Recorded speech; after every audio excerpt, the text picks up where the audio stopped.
বাংলা ভাষা চর্চায় অনন্য ভূমিকা রাখছে ব্রিটেনের বাংলা মিডিয়া। রয়েছে 13টি সাপ্তাহিক এবং 6টি টিভি, কিন্তু বাংলাদেশে নেই কোনো স্বীকৃতি। বাংলাদেশের বাইরে বাংলা ভাষা চর্চায় অনন্য ভূমিকা রাখছে তৃতীয় বাংলা খ্যাত লন্ডন। বিশেষ করে বাংলা মিডিয়া পুরো ব্রিটেন এমনকি ইউরোপ জুড়েই বাংলা ভাষা ও সংস্কৃতি চর্চায় বাহক হিসেবে ভূমিকা রাখছে। প্রায় 100 বর্ষে পৌঁছেছে ব্রিটেনের বাংলা পত্রপত্রিকার ইতিহাস এবং প্রায় 1 দশক যাবৎ দাপটের সঙ্গে সক্রিয় রয়েছে বাংলা ভাষাভাষী টেলিভিশনগুলো। ভাষার মাসে মোহাম্মদ জুবায়েরের বিশেষ রিপোর্ট, ক্যামেরায় ছিলেন সুভাষ দাস। মোদের দরব মোদের আশা আমরি বাংলা ভাষা। বাংলা ভাষা পৃথিবীর একমাত্র ভাষা যার জন্য রক্ত দিয়েছে বাংলার মানুষ, প্রাণ হারিয়েছে সাহসী ছাত্র। আর সেই ভাষা ছড়িয়ে পড়েছে বিশ্বজুড়ে। 1916 সালেই ব্রিটেনে প্রকাশিত হয়েছিল বাংলা পত্রিকা। সেই সূত্রে 3 বছরই শতবর্ষে দাঁড়াবে এই ইতিহাস, বলেছেন বাংলা সাংবাদিকতা নিয়ে প্রকাশিত বইয়ের লেখক গবেষক ফারুক আহমদ। প্রথম যে বাইলিঙ্গুয়াল পত্রিকাটি বের হয় তখন থেকে আমাদের যারা লস্কর ছিলেন তাদের উপর ভিত্তি করে।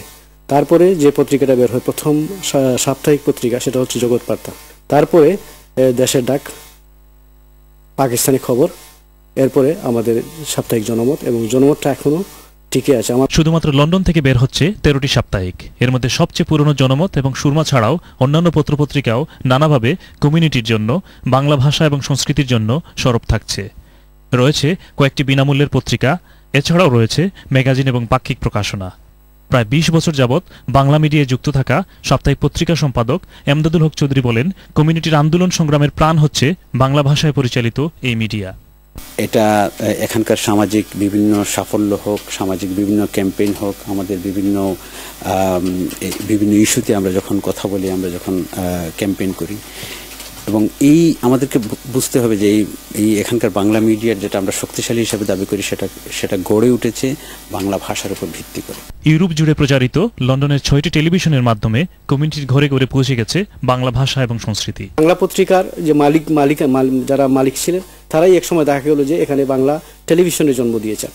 তারপরে দেখা গেল যে আরেকটা যুগান্তকারী পদক্ষেপ ঘটলো, যেটা চ্যানেল এস এর মাধ্যমে আমি বলতে পারি, বিশেষ করে আমাদের মাহি ফেরদৌস জলিল ভাইয়ের মাধ্যমে, যে উনি ফ্রি করে দিলেন। এই ফ্রি করার পরেই দেখা গেল ব্যাপকভাবে বাংলার টেলিভিশন দেখার একটা চর্চা শুরু হয়ে গেল, এবং এরপরে অন্যান্যরাও এগিয়ে আসলেন। চ্যানেল এস এর ফাউন্ডার মাহি ফেরদৌস জলিল নিজেও আনন্দিত এক্ষেত্রে ভূমিকা রাখতে পারায়। বাংলা ভাষা মানুষের বাসায় বা বেডরুমে ছিল না, ভেরি লিমিটেড। আমার মনে আছে 7300 সাবস্ক্রাইবার ছিল। তার মানে হচ্ছে 7300 ঘরে বাংলাদেশি টেলিভিশন চলত। আজকে 2012, আমার মনে হয় ওভার 80,000 বাংলাদেশের বাসায় টেলিভিশন, একটা না 6টি আছে, প্রত্যেকটাই দেখা হয়। জনমত হচ্ছে ব্রিটেনে সক্রিয়ভাবে টিকে থাকা সবচেয়ে পুরনো পত্রিকা। অর্ধশতবর্ষের দিকে এগিয়ে যাওয়া জনমতের প্রধান সম্পাদক সৈয়দ নাহাস পাশা দুঃখ করে বললেন বাংলাদেশের স্বীকৃতির ব্যাপারে।